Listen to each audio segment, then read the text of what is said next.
ਅੰਦੋਲਨ ਨੇ ਇੱਕ ਚੀਜ਼ ਤਾਂ ਸਾਡੇ ਸਾਹਮਣੇ ਲੈ ਆਂਦੀ ਕਿ ਸਾਡੇ ਬੱਚਿਆਂ ਨੂੰ ਇਤਿਹਾਸ ਨਾਲ ਜੋੜਿਆ ਜਿਹੜੀ ਸਾਡੀ ਕੁਰਬਾਨੀ ਦਾ ਇਤਿਹਾਸ ਆ। ਇੱਕ ਬੱਚਾ ਛੋਟਾ ਬੱਚਾ ਇਹ ਦੱਸ ਸਕਦਾ ਸੀ ਅਮਿਤ ਸ਼ਾਹ ਕੌਣ ਹੈ, ਉਹ ਇਹ ਦੱਸ ਸਕਦਾ ਸੀ ਕਿ ਅੰਬਾਨੀ ਅਡਾਨੀ ਕੌਣ ਹੈ। ਜਿਸ ਪੀੜ੍ਹੀ ਨੂੰ ਇਹ ਕਿਹਾ ਜਾਂਦਾ ਸੀ ਕਿ ਨਸ਼ਿਆਂ ਵਿੱਚ ਗਲਤਾਨ ਹੋ ਗਈ ਜੀ, ਇਹ ਗਲਤ ਪਾਸੇ ਲੱਗ ਗਏ ਪੰਜਾਬ ਦੇ ਨੌਜਵਾਨ, ਉਹੀ ਪੰਜਾਬ ਦੇ ਨੌਜਵਾਨ ਸੀ ਜਿਹੜੇ ਉੱਥੇ ਜਾ ਕੇ ਅੜੇ, ਜਾਂ ਉਹ ਜਿਹੜਾ ਕੁੜੀਆਂ ਦੇ ਪਿੱਛੇ ਆਪਣੀ ਜ਼ਿੰਦਗੀ ਬਰਬਾਦ ਕਰਦਾ ਸੀ, ਉਸ ਬਿੰਬ ਨੂੰ ਤੋੜਿਆ ਤੇ ਇੱਕ ਅਣਖ ਦੀ ਖਾਤਰ, ਇੱਕ ਸਮਾਜ ਦੀ ਖਾਤਰ ਲੜਨ ਵਾਲਾ ਜਿਹੜਾ ਬਿੰਬ ਸੀ ਉਹ ਪੇਸ਼ ਕੀਤਾ। 11 ਮਹੀਨੇ ਦੇ ਸਮੇਂ ਤੱਕ ਤੁਸੀਂ ਦਿੱਲੀ ਰਹੇ ਹੋ, ਘਰ ਪਰਿਵਾਰ ਸਾਂਭਣਾ ਔਖਾ ਨਹੀਂ ਲੱਗਿਆ? ਕਿ ਜਿਹੜਾ ਵੀ ਉੱਥੇ ਗਿਆ, ਸਿੰਘੂ ਬਾਰਡਰ ਗਿਆ ਹੈਗਾ ਆ, ਉਹਨੇ ਇਹ ਹਰ ਇੱਕ ਬੰਦੇ ਨੇ ਇਹ ਮਹਿਸੂਸ ਕੀਤਾ ਕਿ ਜਿਹਨੇ ਉਸ ਬਾਰਡਰ ਨੂੰ ਆਪਣਾ ਇੱਕ ਘਰ ਬਣਾ ਲਿਆ ਤੇ ਸਾਡੀ ਆਰਥਿਕਤਾ ਹੀ ਖੁਰ ਗਈ ਤਾਂ ਸਾਡੇ ਕੋਲ ਸਾਡੀ ਜ਼ਿੰਦਗੀ, ਸਾਡੀ ਹੋਂਦ ਨਹੀਂ ਬਚੇਗੀ। ਤੇ ਇਹ ਲੜਾਈ ਸਾਡੀ ਹੋਂਦ ਦੀ ਬਣ ਗਈ ਤੇ ਬੀਬੀਆਂ ਵੀ ਉਸ ਦੇ ਵਿੱਚ ਹੀ ਆਉਂਦੀਆਂ ਨੇ। ਮੈਂ ਇੱਕ ਹੋਰ ਗੱਲ ਕਹਿਣਾ ਚਾਹਾਂਗੀ ਕਿ ਔਰਤ ਦੀ ਚੇਤਨਾ ਨੂੰ ਵਿਸਥਾਰਿਤ ਕਰਨ ਦੇ ਵਿੱਚ ਜਿਹੜੇ ਨੈਸ਼ਨਲ ਮੂਵਮੈਂਟ ਹੁੰਦੇ ਨੇ ਨਾ, ਇਹ ਇੱਕ ਸਕੂਲ ਹੁੰਦੇ ਨੇ ਕਿ ਜਦੋਂ ਸਮੂਲੀਅਤ ਕਰਨੀ ਹੁੰਦੀ ਆ ਉਦੋਂ ਸਾਡੀਆਂ ਬੀਬੀਆਂ ਨੂੰ ਵਿੱਚ ਲਿਆ ਜਾਂਦਾ ਆ, ਤੇ ਜਦੋਂ ਉਹ ਸਟਰਗਲ ਖਤਮ ਹੋ ਜਾਂਦਾ ਹੈ ਤਾਂ ਬੀਬੀਆਂ ਦਾ ਰੋਲ ਵੀ ਖਤਮ ਹੋ ਜਾਂਦਾ, ਉਹਨਾਂ ਨੂੰ ਅਣਗੌਲੇ ਛੱਡਿਆ ਜਾਂਦਾ ਆ। ਜਿੱਦਣ ਸਮਾਜਿਕ ਪੈਦਾਵਾਰ ਦਾ ਹਿੱਸਾ ਉਹਨਾਂ ਨੂੰ ਮੰਨਿਆ ਗਿਆ, ਉਦੋਂ ਹੀ ਬੀਬੀਆਂ ਨੇ ਅਣਗੌਲਿਆਂ ਨਹੀਂ ਰਹਿਣਾ, ਉਹ ਬਰਾਬਰ ਹੀ ਜਿਹੜੀ ਪੈਦਾਵਾਰ ਦੇ ਵਿੱਚ ਆਪਣਾ ਹਿੱਸਾ ਪਾਉਂਦੀਆਂ ਨੇ, ਉੱਥੇ ਆਉਣਗੀਆਂ।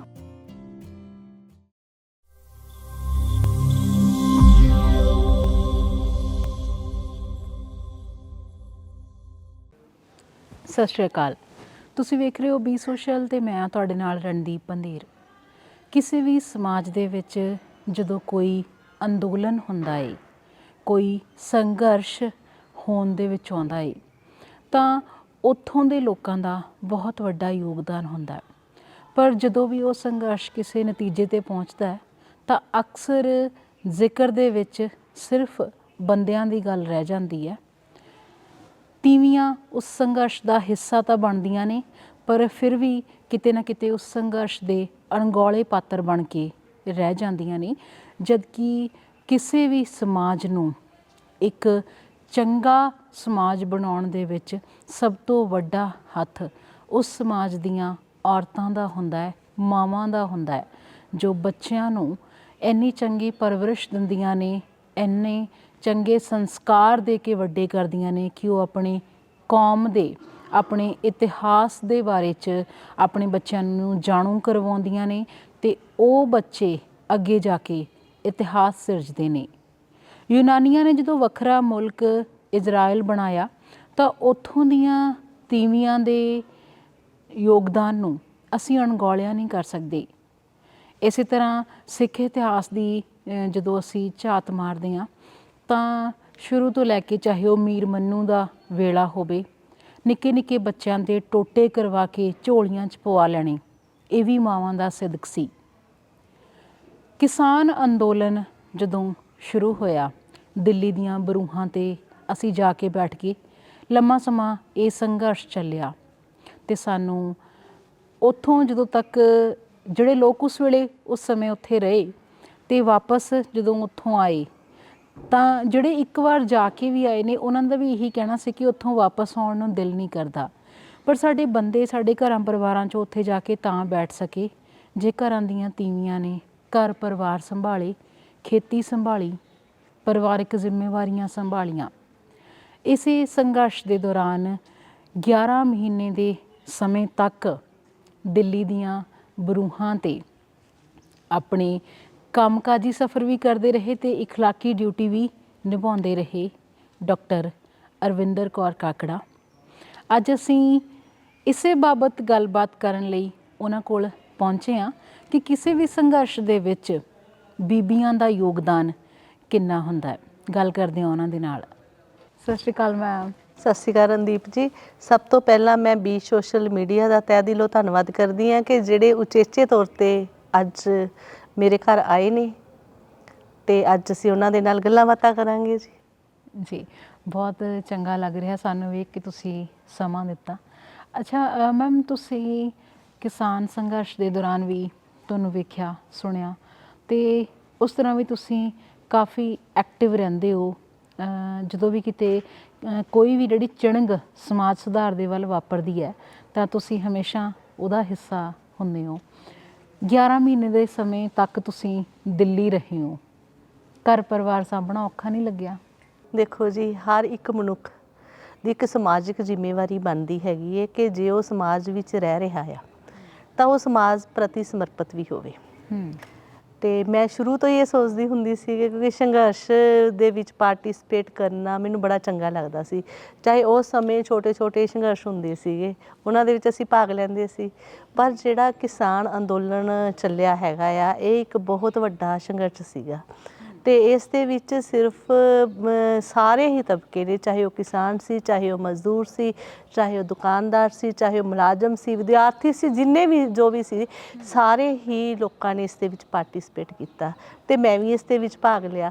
ਪਰ ਮੈਨੂੰ ਇਸ ਗੱਲ ਦੀ ਬੜੀ ਖੁਸ਼ੀ ਹੋਈ ਕਿ ਜਿਹੜੀ ਚੀਜ਼ ਅਸੀਂ ਆਪਣੀਆਂ ਕਿਤਾਬਾਂ ਵਿੱਚ ਪੜ੍ਹਿਆ ਕਰਦੇ ਸੀਗੇ ਕਿ ਜਦੋਂ ਦੇਸ਼ ਦੀ ਆਜ਼ਾਦੀ ਦੀਆਂ ਲਹਿਰਾਂ ਚੱਲੀਆਂ ਤਾਂ ਉਸ ਦੇ ਵਿੱਚ ਬਹੁਤ ਸਾਰੇ ਸਮਾਜ ਦੇ ਤਕਰੀਬਨ ਸਾਰੇ ਹੀ ਲੋਕਾਂ ਨੇ ਭਾਗ ਲਿਆ ਤੇ ਮੈਨੂੰ ਇਹ ਗੱਲਾਂ ਜਿਹੜੀਆਂ ਸੀ ਨਾ ਬੜੀਆਂ ਅਦਭੁਤ ਜਿਹੀਆਂ ਲੱਗਦੀਆਂ ਸਨ ਕਿ ਸਾਰੇ ਲੋਕ ਉਸ ਦੇ ਅੰਦੋਲਨ ਦੇ ਵਿੱਚ ਕਿਵੇਂ ਭਾਗ ਲੈ ਸਕਦੇ ਹੈਗੇ ਨੇ ਜਾਂ ਕਿਵੇਂ ਪਹੁੰਚ ਗਏ, ਜਿਵੇਂ ਕਿ ਭਾਰਤ ਦੇ ਵੱਖ-ਵੱਖ ਖੇਤਰਾਂ ਤੋਂ। ਤੇ ਉਹ ਚੀਜ਼ ਮੈਨੂੰ ਇਸ ਅੰਦੋਲਨ ਦੇ ਵਿੱਚ ਬਿਲਕੁਲ ਪ੍ਰਤੱਖ ਪ੍ਰਗਟ ਹੋ ਗਈ, ਬਿਲਕੁਲ ਸਾਹਮਣੇ ਆਈ ਤੇ ਉੱਥੇ ਜਾ ਕੇ ਤੁਹਾਨੂੰ ਇਸ ਤਰ੍ਹਾਂ ਮਹਿਸੂਸ ਹੁੰਦਾ ਸੀ ਕਿ ਜਿਵੇਂ ਕਹਿੰਦੇ ਨੇ ਨਾ, ਏਕਤਾ ਵਿੱਚ ਅਨੇਕਤਾ ਤੇ ਅਨੇਕਤਾ ਵਿੱਚ ਏਕਤਾ, ਕਿ ਵੱਖ-ਵੱਖ ਭਾਸ਼ਾਵਾਂ ਦੇ, ਵੱਖ-ਵੱਖ ਸਟੇਟ ਦੇ ਜਿਹੜੇ ਲੋਕ ਸੀ, ਵੱਖੋ ਵੱਖਰੇ ਸੱਭਿਆਚਾਰ ਦੇ ਲੋਕ ਸੀ ਤੇ ਵੱਖੋ ਵੱਖਰੇ ਉਹਨਾਂ ਦੇ ਪਹਿਰਾਵੇ, ਵੱਖੋ ਵੱਖਰਾ ਉਹਨਾਂ ਦਾ ਰਹਿਣ ਸਹਿਣ ਇੱਕ ਪਲੇਟਫਾਰਮ ਤੇ ਇਕੱਠੇ ਹੋਏ ਨੇ। ਤੇ ਇਹ ਚੀਜ਼ ਬੜੀ ਵਧੀਆ ਮਨ ਨੂੰ ਭਾ ਗਈ ਸੀ ਕਿਉਂਕਿ ਗੁਰੂ ਗੋਬਿੰਦ ਸਿੰਘ ਨੇ ਜਿਹੜਾ ਗੁਰੂ ਨਾਨਕ ਦੇਵ ਜੀ ਨੇ ਇੱਕ ਸਰਬੱਤ ਦਾ ਭਲਾ ਜਾਂ ਇੱਕ ਸੰਕਲਪ ਲਿਆ ਸੀ, ਜਾਂ ਉਸ ਤੋਂ ਪਹਿਲਾਂ ਗੁਰੂ ਰਵਿਦਾਸ ਜੀ ਨੇ ਜਿਹੜਾ ਬੇਗਮਪੁਰੇ ਦਾ ਇੱਕ ਸਾਡੇ ਸਾਹਮਣੇ ਇੱਕ ਬਿੰਬ ਪੇਸ਼ ਕੀਤਾ ਸੀਗਾ, ਜਿਹਦੇ ਵਿੱਚ ਕੋਈ ਜਾਤ ਪਾਤ, ਕੋਈ ਧਰਮ, ਕੋਈ ਖੇਤਰ, ਕੋਈ ਭਾਸ਼ਾ, ਕੋਈ ਸੱਭਿਆਚਾਰ ਨਹੀਂ ਹੋਏਗਾ, ਉਹਦੇ ਵਿੱਚ ਸਾਰੇ ਲੋਕ ਮਿਲ ਕੇ ਰਹਿਣਗੇ। ਉਹ ਕੁਛ ਮੈਨੂੰ ਅਨੁਭਵ ਜਿਹੜਾ ਹੈਗਾ ਕਿਸਾਨ ਅੰਦੋਲਨ ਦੇ ਵਿੱਚ ਮਹਿਸੂਸ ਹੋਇਆ। ਜਿਹੜਾ ਤੁਸੀਂ ਇਹਦੇ ਨਾਲ ਹੀ ਇੱਕ ਜੁੜਿਆ ਹੋਇਆ ਸਵਾਲ ਕੀਤਾ ਆ ਕਿ ਘਰ-ਬਾਰ ਛੱਡ ਕੇ ਵੀ ਉੱਥੇ ਜਾਣਾ ਕਿੱਦਾਂ, ਮੇਰਾ ਤਾਂ ਪਰਿਵਾਰ ਵੀ ਉੱਥੇ ਹੀ ਸੀ ਜੀ। ਅੱਛਾ, ਕਿਉਂਕਿ ਸਾਡੀਆਂ ਜਿਹੜੀਆਂ ਘਰੇਲੂ ਸੁਆਣੀਆਂ ਹੈ ਨਾ, ਉਹ ਕਹਿੰਦੀਆਂ ਵੀ ਇੱਕ ਦਿਨ ਜੇ ਉਹ ਸ਼ਹਿਰ ਜਾ ਆਉਣ ਤਾਂ ਕਹਿੰਦੀਆਂ ਵੀ ਅੱਧਾ ਘਰ ਰੁਲ ਜਾਂਦਾ, ਕਿਸੇ ਰਿਸ਼ਤੇਦਾਰੀ 'ਚ ਚਲੇ ਜਾਣ, ਕਿਤੇ ਵਿਆਹ ਦੇਖਣ ਚਲੇ ਜਾਣ ਜਾਂ ਕਿਸੇ ਹੋਰ ਸਮਾਗਮ 'ਤੇ ਚਲੇ ਜਾਣ, ਉਹ ਕਹਿੰਦੇ ਨੇ ਵੀ 2 ਦਿਨ ਦੇ ਵਿੱਚ ਘਰ ਐਵੇਂ ਹੋ ਗਿਆ ਵੀ ਜਿਵੇਂ ਕੋਈ ਵਸਦਾ ਹੀ ਨਹੀਂ ਇੱਥੇ, ਹੈ ਨਾ। ਹਾਂਜੀ, ਬਿਲਕੁਲ। ਤੁਸੀਂ 11 ਮਹੀਨੇ ਲਗਾਏ ਉੱਥੇ। ਅਸਲ ਦੇ ਵਿੱਚ ਇਹ ਹੁੰਦਾ ਕਿ ਜਿਹੜੀ ਘਰ ਦਾ ਕਨਸੈਪਟ ਹੈ, ਘਰ ਦੀ ਜਿਹੜੀ ਪਰਿਭਾਸ਼ਾ ਆ, ਘਰ ਦਾ ਅਰਥ ਜਿਹੜਾ ਹੈਗਾ ਆ, ਉਹ ਸਾਡੇ ਆਲੇ ਦੁਆਲੇ ਇਸ ਤਰ੍ਹਾਂ ਵਲਿਆ ਰਹਿੰਦਾ ਹੈ ਨਾ ਕਿ ਜਿਵੇਂ ਕਿ ਔਰਤ ਨੂੰ ਇਹ ਸਿਖਾਇਆ ਜਾਂਦਾ ਹੈ ਵੀ ਕਿਸ ਚਾਰ ਦੀਵਾਰੀ ਦੇ ਵਿੱਚ ਤੂੰ ਆਪਣੇ ਜਿਹੜੇ ਫਰਜ਼ ਨੇ ਉਹੀ ਅਦਾ ਕਰਨੇ ਨੇ। ਸਾਡੀ ਮਾਨਸਿਕਤਾ ਵੀ ਉਵੇਂ ਬਣ ਜਾਂਦੀ ਹੈ ਕਿ ਸਾਨੂੰ ਇੱਕ ਖਿੱਚ ਹੁੰਦੀ ਹੈ ਵੀ ਛੇਤੀ ਛੇਤੀ ਘਰ ਜਾਈਏ, ਮੇਰਾ ਘਰ ਦਾ ਕੰਮ ਰਹਿ ਗਿਆ, ਘਰ ਵਿੱਚ ਮੈਂ ਆਹ ਜ਼ਿੰਮੇਵਾਰੀ ਨਿਭਾਉਣੀ ਹੈਗੀ ਏ। ਪਰ ਜਦੋਂ ਤੁਸੀਂ ਇਸ ਚੀਜ਼ ਨੂੰ ਸਮਝ ਜਾਂਦੇ ਹੋ, ਸਿੰਘੂ ਬਾਰਡਰ ਦੇ ਵਿੱਚ ਵੀ ਉਹ ਇੱਕ ਸਾਡਾ ਘਰ ਸੀ ਕਿਉਂਕਿ ਉਸ ਘਰ ਦੇ ਵਿੱਚ ਅਸੀਂ ਸਾਰੇ ਜਿਹੜੇ ਲੋਕ ਸੀ ਇੱਕ ਪਰਿਵਾਰ ਵਾਂਗੂ ਰਹਿੰਦੇ ਸੀਗੇ ਤੇ ਪਰਿਵਾਰ ਵਾਂਗੂ ਬੈਠ ਕੇ ਜਿਹੜਾ ਸੀ ਆਪਣੀ ਹਾਵ ਭਾਵ ਸਾਂਝੇ ਕਰਕੇ ਇੱਕ ਦੂਸਰੇ ਦੇ ਦੁੱਖ ਸੁੱਖ ਨੂੰ ਸੁਣਦੇ ਸੀ ਕਿਉਂਕਿ ਸਾਡੇ ਇੱਕ ਮੋਟਿਵ ਸਾਂਝਾ ਸੀ ਕਿ ਅਸੀਂ 3 ਜਿਹੜੇ ਕਾਨੂੰਨ ਨੇ ਉਹਨਾਂ ਨੂੰ ਰੱਦ ਕਰਾਉਣਾ ਹੈ ਤੇ ਉਹ ਵੀ ਸਾਡਾ ਘਰ ਬਣਿਆ ਹੋਇਆ ਸੀ। ਇਸੇ ਲਈ ਇਹ ਦਿੱਕਤ ਮੈਨੂੰ ਲੱਗਦਾ ਕਿ ਜਿਹੜਾ ਵੀ ਉੱਥੇ ਗਿਆ, ਸਿੰਘੂ ਬਾਰਡਰ ਗਿਆ ਹੈਗਾ ਆ, ਉਹਨੇ ਇਹ ਹਰ ਇੱਕ ਬੰਦੇ ਨੇ ਇਹ ਮਹਿਸੂਸ ਕੀਤਾ ਕਿ ਜਿਹਨੇ ਉਸ ਬਾਰਡਰ ਨੂੰ ਆਪਣਾ ਇੱਕ ਘਰ ਬਣਾ ਲਿਆ। ਅਸੀਂ ਵਾਕਈ ਆਪਣਾ ਉਹ ਘਰ ਬਣਾ ਲਿਆ ਸੀ ਕਿਉਂਕਿ ਉੱਥੇ ਤਾਂ ਮੈਮ ਜਿਹੜਾ ਵੀ ਇੱਕ ਵਾਰ ਗਿਆ ਹੈ ਨਾ, ਉੱਥੇ ਜਾ ਕੇ ਮਤਲਬ ਤੁਹਾਡੇ 'ਚ ਕੁਦਰਤੀ ਤੌਰ 'ਤੇ ਇੱਕੋ ਜੋਸ਼ ਆਉਂਦਾ ਸੀ ਵੀ ਜੋ ਕੁਝ ਹੋਣਾ ਹੋ ਜੇ। ਬਿਲਕੁਲ ਹੈ ਨਾ, ਬਿਲਕੁਲ ਪਰ ਅਸੀਂ ਆਏ ਵਾਪਸ ਨਹੀਂ ਜਾਵਾਂਗੇ। ਬਿਲਕੁਲ ਬਿਲਕੁਲ ਆਏ ਨਹੀਂ ਮੁੜਦੇ ਅਸੀਂ। ਬਿਲਕੁਲ। ਇੱਕ ਗੱਲ ਤਾਂ ਇਹ ਹੈ ਕਿਉਂਕਿ ਇਸ ਅੰਦੋਲਨ ਦੀ ਜਿਹੜੀ ਅਗਵਾਈ ਪੰਜਾਬ ਨੇ ਕੀਤੀ ਹੈਗੀ ਹੈ ਤੇ ਪੰਜਾਬ ਦੀ ਧਰਾਤਲ ਦੇ ਵਿੱਚ ਵੀ ਇਹੀ ਕੁਝ ਹੈਗਾ ਆ ਕਿ ਅਸੀਂ ਅਣਖ ਨਾਲ ਜੀਣਾ, 2 ਪੈਰ ਘੱਟ ਤੁਰਨਾ ਪਰ ਤੁਰਨਾ ਮਟਕ ਦੇ ਨਾਲ, ਵੀ ਅਸੀਂ ਆਪਣੀ ਅਣਖ ਦੇ ਨਾਲ ਜੀਣਾ ਹੈਗਾ ਆ। ਅਸੀਂ ਪਿਆਰ ਨਾਲ ਤਾਂ ਸਾਰਾ ਕੁਝ ਦੇ ਸਕਦੇ ਹੈਗੇ। ਪ੍ਰੋਫੈਸਰ ਮੋਹਨ ਸਿੰਘ ਨੇ ਬੜਾ ਖੂਬਸੂਰਤ ਕਿਹਾ ਆ, ਪਰ ਅਸੀਂ ਜੇ ਕੋਈ ਸਾਡੇ ਤੇ ਖੁੰਦਾ ਹੈ ਕੋਈ ਚੀਜ਼ ਤਾਂ ਅਸੀਂ ਉਸ ਦਾ ਪੂਰਨ ਜਿਹੜਾ ਮੁਕਾਬਲਾ ਕਰਦੇ ਹੈਗੇ ਆ। ਤੇ ਉਹ ਪ੍ਰਵਿਰਤੀ ਸਿਰਫ ਪੰਜਾਬ ਨੇ ਜਾ ਕੇ ਉੱਥੇ ਲੋਕਾਂ ਨੂੰ ਸਿਖਾਈ। ਆਲੇ ਦੁਆਲੇ ਦੇ ਵੀ ਜਿਹੜੇ ਸਟੇਟ ਉੱਥੇ ਸ਼ਾਮਲ ਹੋਏ ਤੇ ਜਦੋਂ ਇੱਕੋ ਹੀ ਸੁਰ ਬਣ ਗਈ ਸਾਡੀ, ਤਾਂ ਉਹ ਸਾਰਿਆਂ ਦਾ ਇੱਕੋ ਹੀ ਨਾਰਾ ਸੀ ਕਿ ਅਸੀਂ ਉਹਨਾਂ ਚਿਰ ਇੱਥੋਂ ਨਹੀਂ ਜਾਵਾਂਗੇ ਜਿੰਨਾ ਚਿਰ ਅਸੀਂ ਆਪਣੇ ਪੂਰੇ ਹੱਕ ਲੈ ਕੇ ਨਾ ਗਏ, ਜਾਂ ਜਿੰਨਾ ਜਿੰਨਾ ਚਿਰ ਅਸੀਂ ਇਹ ਕਾਨੂੰਨ ਜਿਹੜੇ ਨੇ ਉਹ ਰੱਦ ਨਾ ਕਰਵਾਏ ਹੈਗੇ। ਇਹ ਇਸ ਲਈ ਜਦੋਂ ਸਾਰਿਆਂ ਦੀ ਇੱਕ ਸੁਰ ਬਣ ਜਾਂਦੀ ਹੈ ਤਾਂ ਮੈਨੂੰ ਲੱਗਦਾ ਕਿ ਸਾਰੇ ਭੇਦਭਾਵ ਤਾਂ ਖਤਮ ਹੋ ਹੀ ਜਾਂਦੇ ਹੈਗੇ ਨੇ ਨਾ। ਉਹ ਕੁਛ ਹੋਇਆ ਜੀ ਸਿੰਘੂ ਬਾਰਡਰ। ਮੈਮ ਉੱਥੇ ਬਹੁਤ ਸਾਰੀਆਂ ਜਿਹੜੀਆਂ ਬੀਬੀਆਂ ਨੂੰ ਤੁਸੀਂ ਮਿਲੇ ਹੋ, ਜਿਹੜੇ ਵੀ ਜਾਂਦੇ ਸੀ, ਅਸੀਂ ਸਭ ਨੇ ਦੇਖਿਆ ਉੱਥੇ ਕਿ ਬਹੁਤ ਸਾਰੀਆਂ ਜਿਹੜੀਆਂ ਬੀਬੀਆਂ ਨੇ, ਜਿਵੇਂ ਤੁਸੀਂ ਕਿਹਾ ਕਿ ਤੁਹਾਡਾ ਪਰਿਵਾਰ ਉੱਥੇ ਸੀ, ਹੈ ਨਾ, ਤਾਂ ਸਾਡੀਆਂ ਮਾਵਾਂ ਭੈਣਾਂ ਧੀਆਂ ਉੱਥੇ ਗਈਆਂ, ਉੱਥੇ ਰਹੀਆਂ, ਉੱਥੇ ਜਾ ਕੇ ਉਸ ਅੰਦੋਲਨ ਦਾ ਹਿੱਸਾ ਬਣੇ। ਤੁਸੀਂ ਬੀਬੀਆਂ ਦੇ ਯੋਗਦਾਨ ਨੂੰ ਕਿਵੇਂ ਦੇਖਿਆ ਉੱਥੇ? ਤੁਸੀਂ ਆਪਣੇ ਸ਼ਬਦਾਂ 'ਚ ਕੀ ਕਹੋਗੇ ਇਹਦੇ ਬਾਰੇ? ਵੇਖੋ ਜੀ, ਜਿਵੇਂ ਤੁਸੀਂ ਸ਼ੁਰੂ ਵਿੱਚ ਵੀ ਗੱਲ ਕੀਤੀ ਹੈ ਕਿ ਕੋਈ ਵੀ ਅੰਦੋਲਨ, ਚਾਹੇ ਸਾਡਾ ਨੈਸ਼ਨਲ ਮੂਵਮੈਂਟ ਸੀਗੀ, ਦੇਸ਼ ਦੀ ਆਜ਼ਾਦੀ ਦੀਆਂ ਲਹਿਰਾਂ ਸੀ, ਚਾਹੇ ਉਸ ਤੋਂ ਪਿੱਛੇ ਵੀ ਅਸੀਂ ਇਤਿਹਾਸ ਵੱਲ ਜਾਂਦੇ ਹੈਗੇ ਆ, ਜਦੋਂ ਵੀ ਸਮਾਜ ਦੇ ਵਿੱਚ ਕੋਈ ਲਹਿਰਾਂ ਚੱਲੀਆਂ ਹੈਗੀਆਂ ਨੇ, ਖਾਸ ਤੌਰ 'ਤੇ ਸਮਾਜਿਕ ਲਹਿਰਾਂ, ਤੇ ਉਸ ਦੇ ਵਿੱਚ ਸਾਡੀਆਂ ਬੀਬੀਆਂ ਨੇ ਬਰਾਬਰ ਦਾ ਹਿੱਸਾ ਪਾਇਆ, ਬਰਾਬਰ ਦੀ ਉਹਨਾਂ ਦੀ ਭਾਗੀਦਾਰੀ ਰਹੀ ਆ। ਇਸ ਗੱਲ ਤੋਂ ਤਾਂ ਕਦੇ ਵੀ ਮੁਨਕਰ ਨਹੀਂ ਹੋਇਆ ਜਾ ਸਕਦਾ ਕਿ ਸਮਾਜ ਦੇ ਵਿਕਾਸ ਦੇ ਵਿੱਚ ਸਾਡੀਆਂ ਬੀਬੀਆਂ ਦਾ ਮਰਦਾਂ ਦੇ ਬਰਾਬਰ ਜਿਹੜਾ ਹੈਗਾ ਬਰਾਬਰ ਦਾ ਯੋਗਦਾਨ ਹੈਗਾ ਆ। ਤੇ ਉੱਥੇ ਵੀ ਅਸੀਂ ਇਹੀ ਜਾ ਕੇ ਦੇਖਿਆ ਕਿ ਜਿਹੜੀਆਂ ਸਾਡੀਆਂ, ਕਿਉਂਕਿ ਸਾਡੀ ਲੜਾਈ ਇੱਕ ਆਰਥਿਕਤਾ ਦੀ ਲੜਾਈ ਸੀਗੀ, ਆਰਥਿਕ ਮੰਗਾਂ ਦੀ ਲੜਾਈ ਸੀਗੀ, ਤੇ ਆਰਥਿਕਤਾ ਦੇ ਉੱਪਰ ਤਾਂ ਸਾਰਾ ਬੇਸ ਜਿਹੜਾ ਹੈਗਾ ਉਹ ਟਿਕਿਆ ਹੁੰਦਾ ਹੈਗਾ ਆ। ਜੇ ਸਾਡੀ ਆਰਥਿਕਤਾ ਹੀ ਖੁਰ ਗਈ ਤਾਂ ਸਾਡੇ ਕੋਲ ਸਾਡੀ ਜ਼ਿੰਦਗੀ, ਸਾਡੀ ਹੋਂਦ ਨਹੀਂ ਬਚੇਗੀ। ਤੇ ਇਹ ਲੜਾਈ ਸਾਡੀ ਹੋਂਦ ਦੀ ਬਣ ਗਈ, ਤੇ ਬੀਬੀਆਂ ਵੀ ਉਸ ਦੇ ਵਿੱਚ ਹੀ ਆਉਂਦੀਆਂ ਨੇ। ਇੱਕ ਮਨੁੱਖ ਦੇ ਵਿੱਚ ਜਿੱਥੇ ਮਰਦ ਨੇ ਉੱਥੇ ਬੀਬੀਆਂ ਵੀ ਨੇ, ਤੇ ਬੀਬੀਆਂ ਨੇ ਉੱਥੇ ਦਿਲੋਂ ਜਿਹੜਾ ਹੈਗਾ ਨਾ ਆਪਣਾ ਪੂਰਾ ਯੋਗਦਾਨ ਪਾਇਆ। ਇੱਕ ਹੋਰ ਵੀ ਬੜੀ ਖੁਸ਼ੀ ਦੀ ਗੱਲ ਹੈਗੀ ਆ, ਕਿਉਂਕਿ ਜਿਸ ਤਰ੍ਹਾਂ ਸਾਡੀ ਪਿਤਰਕੀ ਸੱਤਾ ਹੈਗੀ ਆ ਜਾਂ ਮਰਦਾਵੀ ਸੱਤਾ, ਜਿਹੜੇ ਸਾਡੇ ਮੁੱਲ ਨੇ, ਉਹਨਾਂ ਨੇ ਸਾਨੂੰ ਨਾ ਇੱਕ ਘਰ ਦੀ ਚਾਰਦੀਵਾਰੀ ਦੇ ਵਿੱਚ ਬੰਨ੍ਹ ਕੇ ਰੱਖ ਦਿੱਤਾ। ਉਹੀ ਦੱਸਦੇ ਨੇ ਕਿ ਜਿਹੜੀ ਔਰਤ ਹੈ ਉਸ ਦੀ ਅਕਲ ਜਿਹੜੀ ਹੈ ਨਾ ਉਹ ਗੁੱਤ ਪਿੱਛੇ ਹੁੰਦੀ ਹੈ। ਸਾਡੀ ਮਾਨਸਿਕਤਾ ਦੇ ਵਿੱਚ ਇਹ ਗੱਲ ਬਿਠਾ ਦਿੱਤੀ, ਬਿਲਕੁਲ, ਵੀ ਉਹ ਇਹ ਸੋਚਦੇ ਨੇ ਕਿ ਔਰਤ ਤਾਂ ਕੁਛ ਨਹੀਂ ਕਰ ਸਕਦੀ ਹੈਗੀ। ਤੇ ਪਰ ਇਸ ਅੰਦੋਲਨ ਨੇ ਔਰਤ ਨੂੰ ਇੱਕ ਜ਼ੁਬਾਨ ਦਿੱਤੀ, ਔਰਤ ਦੀ ਚੁੱਪ ਨੂੰ ਤੋੜਿਆ। ਉਸ ਦੇ ਅੰਦਰਲੇ ਜਿਹੜੇ ਹਾਵ ਭਾਵ ਸੀਗੇ ਉਹ ਸਟੇਜਾਂ ਤੇ ਉੱਪਰ ਨਿਕਲਣੇ ਸ਼ੁਰੂ ਹੋਏ, ਉਸ ਚੀਜ਼ ਨੂੰ ਜਾਂਚ ਚੁੱਕੀ ਸੀ। ਮੈਂ ਇੱਕ ਹੋਰ ਗੱਲ ਕਹਿਣਾ ਚਾਹਾਂਗੀ ਕਿ ਔਰਤ ਦੀ ਚੇਤਨਾ ਨੂੰ ਵਿਸਥਾਰਿਤ ਕਰਨ ਦੇ ਵਿੱਚ ਜਿਹੜੇ ਨੈਸ਼ਨਲ ਮੂਵਮੈਂਟ ਹੁੰਦੇ ਨੇ ਨਾ, ਇਹ ਇੱਕ ਸਕੂਲ ਹੁੰਦੇ ਨੇ, ਉਹਨੂੰ ਐਜੂਕੇਸ਼ਨ ਦਿੰਦੇ ਹੈਗੇ ਨੇ। ਤੇ ਸਾਡੀਆਂ ਬੀਬੀਆਂ ਨੇ ਉੱਥੇ ਬੜਾ ਕੁਝ ਸਿੱਖਿਆ। ਜਦੋਂ ਬੜਾ ਕੁਝ ਸਿੱਖਿਆ ਤਾਂ ਉਹਨਾਂ ਦੀ ਜਿਹੜੇ ਅੰਦਰ ਜਿਹੜੀ ਆਵਾਜ਼ ਸੀਗੀ ਆਪਣੇ ਹੱਕਾਂ ਪ੍ਰਤੀ ਵੀ ਜਾਗਰਿਤ ਹੋਈ। ਆਮ ਤੌਰ 'ਤੇ ਇਹ ਵੀ ਗੱਲ ਸੁਣਨ ਨੂੰ ਮਿਲੀ ਕਿ ਜਿਹੜੀਆਂ ਬੀਬੀਆਂ ਨੇ ਉਹਨਾਂ ਨੂੰ ਨਹੀਂ ਜਾਣਾ ਚਾਹੀਦਾ ਸੀ ਜੀ, ਬੀਬੀਆਂ ਪਤਾ ਨਹੀਂ ਆਪਣੇ ਉਹਨਾਂ ਦੇ ਜਿਹੜੇ ਘਰ ਦੇ ਉੱਥੇ ਸੀ ਉਹਨਾਂ ਨੂੰ ਦਬਾ ਕੇ ਲੈ ਕੇ ਗਏ, ਜਾਂ ਜਿਹੜੀਆਂ ਬੀਬੀਆਂ ਨੇ ਉਹਨਾਂ ਦੀ ਪਹਿਲੀ ਲੜਾਈ ਜਿਹੜੀ ਹੈ ਪਿਤਰਕੀ ਦੇ ਅਗੇਂਸਟ ਹੋਣੀ ਚਾਹੀਦੀ ਸੀਗੀ। ਪਰ ਮੈਂ ਇਹ ਗੱਲ ਨੂੰ ਉੱਥੇ ਵੇਖਿਆ ਕਿ ਜਿਹੜੀਆਂ ਬੀਬੀਆਂ ਨੇ ਉਹ ਸਿਸਟਮ ਦੇ ਖਿਲਾਫ ਕਿਸ ਤਰ੍ਹਾਂ ਖੜੀਆਂ ਹੋਈਆਂ। ਜੇ ਉਹ ਆਪਣੀ ਚੁੱਪ ਜਿਹੜੀ ਤੋੜਦੀਆਂ ਨੇ, ਇੱਕ ਆਵਾਜ਼ ਬਣਦੀਆਂ ਨੇ ਇਸ ਕਰੂਰ ਵਰਤਾਰੇ ਦੇ ਅਗੇਂਸਟ, ਇਸ ਸਿਸਟਮ ਦੇ ਖਿਲਾਫ, ਇਸ ਮੋਦੀ ਦੇ ਕਾਨੂੰਨਾਂ ਦੇ ਖਿਲਾਫ, ਤਾਂ ਕੱਲ੍ਹ ਨੂੰ ਉਹਨਾਂ ਦੇ ਜਿਹੜੇ ਮੁੱਲ ਨੇ, ਪਿਛਾਕੜੀ ਮੁੱਲ ਨੇ, ਜਿਹੜੇ ਜੰਗੀਰੂ ਸੋਚ ਹੈ, ਸੰਸਕਾਰ ਨੇ, ਉਹਨਾਂ ਦੇ ਵਿਰੁੱਧ ਵੀ ਖੜੀਆਂ ਹੋਣਗੀਆਂ। ਕਿਉਂਕਿ ਜੇ ਉਹ ਚੁੱਪ ਟੁੱਟ ਗਈ ਤਾਂ ਮੈਨੂੰ ਲੱਗਦਾ ਇਹ ਚੁੱਪ ਅੱਗੇ ਨੂੰ ਵੀ ਵਿਕਾਸ ਕਰੇਗੀ। ਤੇ ਸਾਡੀਆਂ ਬੀਬੀਆਂ ਨੇ ਉੱਥੇ ਜਿਹੜੀ ਵੀ ਉਹਨਾਂ ਨੂੰ ਭੂਮਿਕਾ ਹਰ ਖੇਤਰ ਦੇ ਵਿੱਚ, ਚਾਹੇ ਉਹਨਾਂ ਨੇ ਲੰਗਰ ਪਕਾਉਣਾ ਸੀ, ਚਾਹੇ ਉਹਨਾਂ ਨੇ ਸਟੇਜਾਂ 'ਤੇ ਬੋਲਣਾ ਸੀ, ਤੇ ਚਾਹੇ ਉਹਨਾਂ ਨੇ ਸਾਡੇ ਭਰਾ ਜਿਹੜੇ ਸੀਗੇ ਉਹਨਾਂ ਨੂੰ ਹੌਸਲਾ ਦੇਣਾ ਸੀ, ਹਰ ਖੇਤਰ ਦੇ ਵਿੱਚ ਉਹਨਾਂ ਨੇ ਭਾਈਆਂ ਦੇ ਨਾਲ ਪੂਰਾ ਜਿਹੜਾ ਹੈਗਾ ਯੋਗਦਾਨ ਦਿੱਤਾ। ਤੇ ਉਹਨਾਂ ਦੀ ਜਿਹੜੀ ਕਾਰਗੁਜ਼ਾਰੀ ਹੈਗੀ ਆ ਇਸ ਅੰਦੋਲਨ ਦੇ ਵਿੱਚ ਬਹੁਤ ਹੀ ਜ਼ਿਆਦਾ ਵਧੀਆ ਰਹੀ। ਮੈਮ, ਵਰਜੀਨੀਆ ਵੁਲਫ ਇੱਕ ਥਾਂ 'ਤੇ ਲਿਖਦੇ ਨੇ, ਉਹ ਕਹਿੰਦੇ ਕਿ ਜਦੋਂ ਇਤਿਹਾਸ ਤੁਹਾਨੂੰ ਸਵਾਲ ਕਰੇਗਾ ਨਾ, ਜਦੋਂ ਬੱਚੇ ਤੁਹਾਡੇ ਪੁੱਛਣਗੇ ਕਿ ਜਿਸ ਵੇਲੇ ਜਿਹੜਾ ਇਤਿਹਾਸ ਲਿਖਿਆ ਜਾ ਰਿਹਾ ਸੀ ਤਾਂ ਤੁਹਾਡੀ ਭੂਮਿਕਾ ਕਿੱਥੇ ਸੀ, ਤਾਂ ਔਰਤ ਦੀ ਸ਼ਮੂਲੀਅਤ ਹੋਣੀ ਬਣਦੀ ਹੈ ਨਾ। ਤੇ ਅਸੀਂ ਇੱਕ ਐਵੇਂ ਦੇ ਸੱਭਿਆਚਾਰ ਤੋਂ, ਅਸੀਂ ਇੱਕ ਐਵੇਂ ਦੀ ਸੰਸਕ੍ਰਿਤੀ ਤੋਂ ਆਏ ਹਾਂ ਜਿੱਥੇ ਸਾਡੀਆਂ ਔਰਤਾਂ ਜਿਹੜੀਆਂ ਨੇ ਉਹ ਸ਼ੁਰੂ ਤੋਂ ਸ਼ਾਮਿਲ ਰਹੀਆਂ ਨੇ ਹਰ ਸੰਘਰਸ਼ ਦੇ ਵਿੱਚ। ਅਸੀਂ ਇਹ ਨਹੀਂ ਕਹਿ ਸਕਦੇ ਕਿ ਪਹਿਲੀ ਵਾਰ ਉਹਨਾਂ ਦੀ ਸ਼ਮੂਲੀਅਤ ਹੋਈ, ਹੈ ਨਾ। ਜਿਵੇਂ ਅਸੀਂ ਪਹਿਲਾਂ ਗੱਲ ਕੀਤੀ ਕਿ ਮੀਰ ਮੰਨੂ ਦੇ ਵੇਲੇ ਉਹਨਾਂ ਨੇ ਬੱਚਿਆਂ ਦੇ ਟੋਟੇ ਕਰਵਾ ਕੇ ਝੋਲੀ 'ਚ ਪਾਉਣਾ, ਇਹ ਵੀ ਇੱਕ ਮਾਂ ਦਾ ਬਹੁਤ ਵੱਡਾ ਸਿਦਕ ਹੈ ਨਾ। ਤਾਂ ਅੰਗਰੇਜ਼ ਇਤਿਹਾਸਕਾਰ ਅਲੈਗਜ਼ੈਂਡਰ ਕਨਿੰਗਮ ਲਿਖਦੇ ਨੇ, ਉਹ ਕਹਿੰਦੇ ਕਿ ਜਦੋਂ ਕੋਈ ਲੜਾਈ ਹੁੰਦੀ ਸੀ ਨਾ ਤਾਂ ਜਿਹੜਾ ਯੋਧਾ ਸੀ ਉਹ ਇੰਨੀ ਜ਼ੋਰ ਦੇ ਨਾਲ, ਸਿੱਖ ਯੋਧਾ ਜਿਹੜਾ ਇਹ ਆਪਣੀ ਤਲਵਾਰ ਚਲਾਉਂਦਾ ਸੀ ਕਿ ਘੋੜਸਵਾਰ ਦੀ ਗਰਦਨ ਇੱਕੋ ਵਾਰ 'ਚ ਲੈ ਜਾਂਦੀ ਸੀ, ਤੇ ਕਈ ਵਾਰ ਘੋੜੇ ਦੀ ਗਰਦਨ ਵੀ ਲੈ ਜਾਂਦੀ ਸੀ।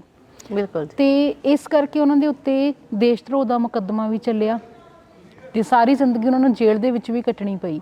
ਪਰ ਉਹਨਾਂ ਨੇ ਕਿਹਾ ਕਿ ਮੈਂ ਜੋ ਕੁਝ ਅੱਖੀਂ ਦੇਖਿਆ ਮੈਂ ਸਿਰਫ ਉਹ ਲਿਖ ਰਿਹਾ ਹਾਂ ਨਾ, ਜਦੋਂ ਸ਼ਾਇਦ ਅਸੀਂ ਕਦੇ ਆਪਣਾ ਇਤਿਹਾਸ ਸਾਂਭਣ ਦੇ ਯੋਗ ਨਹੀਂ ਰਹਿੰਦੇ ਤਾਂ ਕਹਿੰਦੇ ਨੇ ਕਿ ਦੁਸ਼ਮਣ ਵੀ ਫਿਰ ਉਸ ਕੌਮ ਦੇ ਜਿਹੜੇ ਫਲਸਫੇ ਆ ਉਹਨਾਂ ਦੀ ਗਾਥਾ ਜ਼ਰੂਰ ਪਾਉਂਦਾ। ਬਿਲਕੁਲ ਜੀ। ਹੈ ਨਾ, ਤਾਂ ਜਦੋਂ ਕੋਈ ਵੀ ਇਤਿਹਾਸ ਸਿਰਜਦਾ ਉਹ ਜ਼ਾਹਿਰ ਤੌਰ 'ਤੇ ਉਹਦੇ ਵਿੱਚ ਸ਼ਮੂਲੀਅਤ ਤਾਂ ਹੁੰਦੀ ਹੈ, ਪਰ ਫਿਰ ਉਹ ਅਣਗੌਲੀਆਂ ਕਿਉਂ ਹੋ ਜਾਂਦੀਆਂ ਨੇ?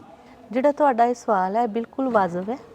ਇਹ ਸਵਾਲ ਇੱਕ ਸੋਚਣ ਦੀ ਮੰਗ ਵੀ ਕਰਦਾ ਹੈਗਾ ਆ ਕਿ ਕਈ ਵਾਰੀ ਇਹ ਵੀ ਹੋਇਆ ਕਿ ਜਦੋਂ ਅਸੀਂ ਸਿੰਘੂ ਬਾਰਡਰ ਦੇ ਵਿੱਚ ਬੈਠੇ ਹੁੰਦੇ ਸੀ, ਗੱਲਾਂ ਕਰਦੇ ਹੁੰਦੇ ਸੀਗੇ, ਤੇ ਉਦੋਂ ਇਹ ਲੱਗਦਾ ਸੀ ਕਿ ਜਿਹੜੀ ਚੇਤਨਾ ਇੱਥੇ ਪੈਦਾ ਹੋਈ ਆ ਕਿ ਜਦੋਂ ਅਸੀਂ ਪੰਜਾਬ ਵੱਲ ਜਾਵਾਂਗੇ ਕਿ ਉਹ ਚੇਤਨਾ ਉਸੇ ਤਰ੍ਹਾਂ ਦੀ ਰਹੇਗੀ ਤੇ ਜਾਂ ਉਹ ਸਾਰਾ ਕੁਝ ਇੱਥੇ ਹੀ ਛੱਡ ਜਾਵਾਂਗੇ।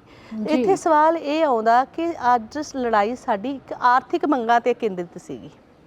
ਆਰਥਿਕ ਮੰਗਾਂ ਤੋਂ ਅਗਲਾ ਪੜਾਅ ਜਿਹੜਾ ਹੈਗਾ ਆ ਉਹ ਉਸ ਤੋਂ ਅੱਗੇ ਜਾਣ ਦਾ ਹੈਗਾ ਆ। ਇਸੇ ਲਈ ਸਮਾਜ ਨੂੰ ਬਦਲਣ ਦੀ ਲੜਾਈ ਨਹੀਂ ਸੀ। ਸਮਾਜ ਜਿਹੜੀ ਲੜਾਈ ਇਹ ਹੈਗੀ ਹੈ ਕਿ ਔਰਤਾਂ ਨੂੰ ਮਰਦਾਂ ਦੇ ਬਰਾਬਰ ਸਮਝਿਆ ਜਾਵੇ ਔਰ ਜਾਂ ਆਰਥਿਕ ਸਮਾਜਿਕ ਬਰਾਬਰਤਾ ਦਾ ਸਮਾਜ ਸਿਰਜਿਆ ਜਾਵੇ। ਉਹ ਲੜਾਈ ਤਾਂ ਜੇ ਅਸੀਂ ਲੜਨੀ ਆ, ਅਜੇ ਤਾਂ ਅਸੀਂ ਇੱਕ ਵਰਤਾਰੇ ਦੇ ਅਗੇਂਸਟ ਲੜਾਈ ਲੜੀ ਆ, ਇੱਕ ਸਾਮਰਾਜਵਾਦ ਦੇ ਅਗੇਂਸਟ ਲੜਾਈ ਲੜੀ ਆ ਤੇ ਉਸ ਸਾਮਰਾਜਵਾਦ ਨੂੰ ਹਰਾਇਆ ਹੈ ਜਿਸ ਦੀ ਵਿਸ਼ਵ ਭਰ ਦੇ ਵਿੱਚ ਇੱਕ ਬੜੀ ਚੌਧਰ ਸੀ, ਜਿਹਦੇ ਬਾਰੇ ਇਹ ਕਿਹਾ ਜਾਂਦਾ ਸੀ ਕਿ ਇਹਨੂੰ ਤਾਂ ਕੋਈ ਹਰਾ ਨਹੀਂ ਸਕਦਾ ਹੈਗਾ।